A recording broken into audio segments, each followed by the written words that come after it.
Bagi kita masyarakat Indonesia, tentu tidak asing dengan Kerajaan Majapahit, karena kerajaan ini memiliki dampak besar terhadap sejarah negara Indonesia.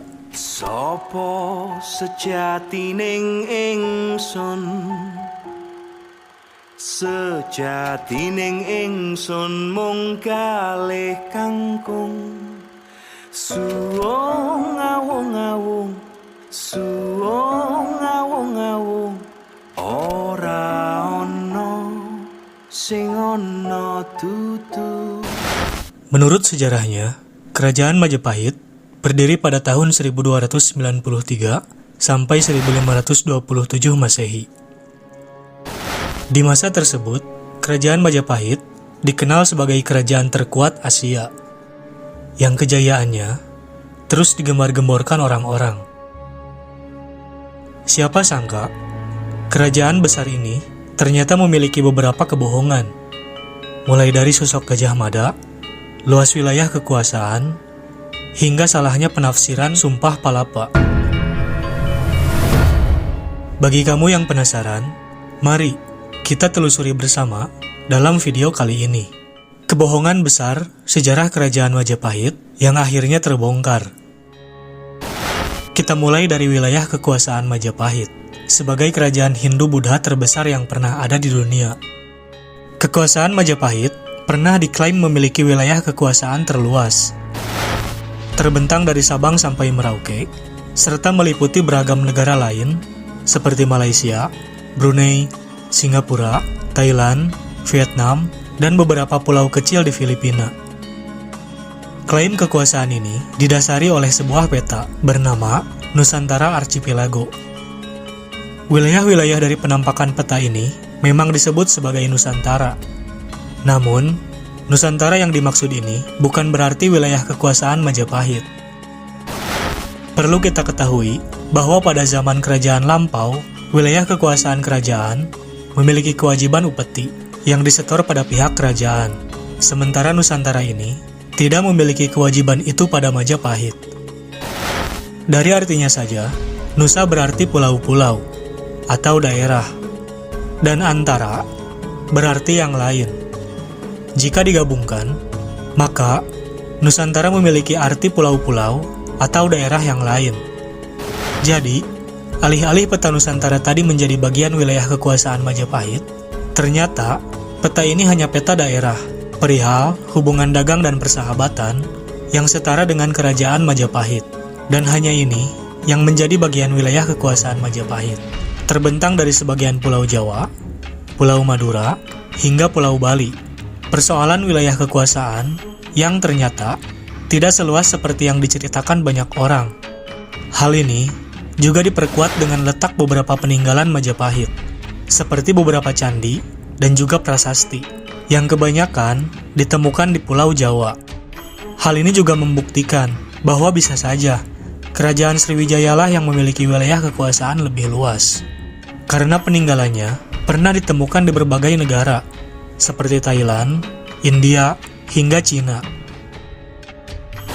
Membicarakan tentang Majapahit, tentu kita tidak boleh melupakan sosok Gajah Mada. Pada masa kejayaan Kerajaan Majapahit, Gajah Mada dikenal sebagai seorang panglima perang, juga tokoh kunci yang memiliki pengaruh besar. Bahkan, setelah kematiannya pun, masyarakat Majapahit mengenang sosok Gajah Mada sebagai sosok dewa yang dimintai pertolongan ketika peperangan berkecamuk di wilayah Majapahit.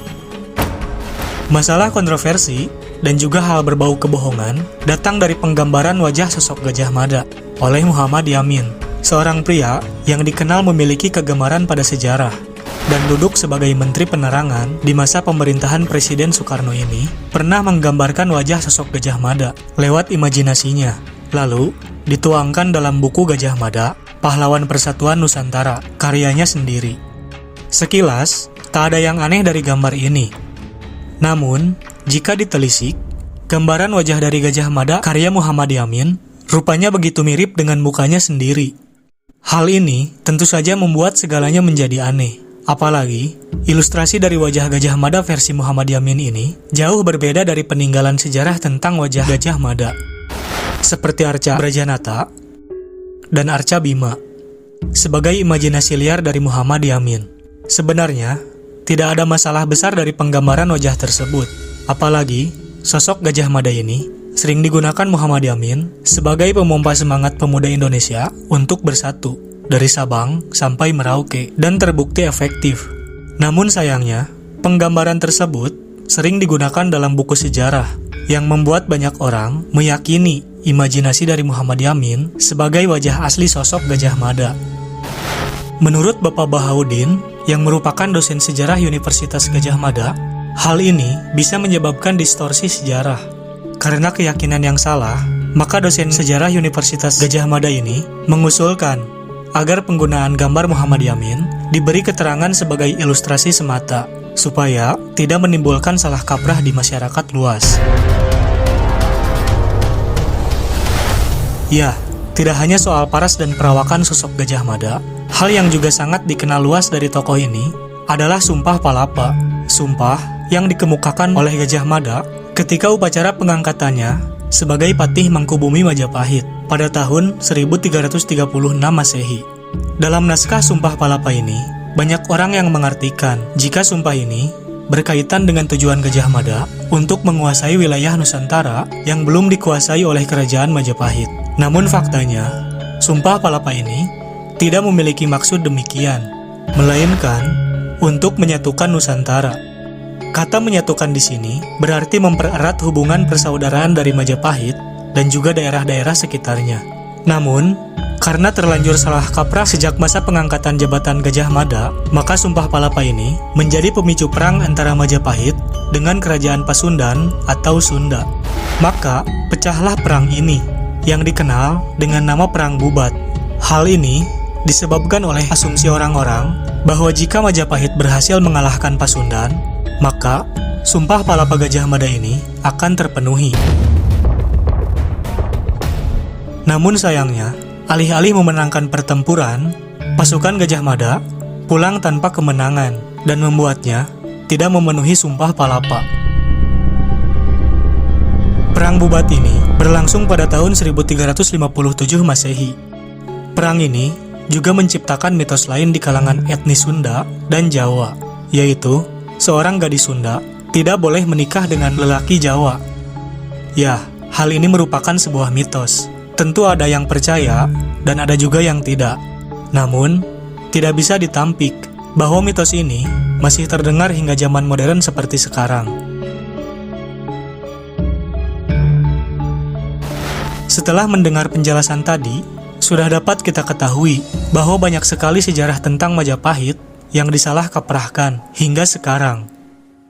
Semoga saja nantinya para arkeolog maupun peneliti lokal dapat merincikan kekuasaan, pengaruh, dan juga besarnya kerajaan Majapahit dalam masa mendatang. Suong awong awong,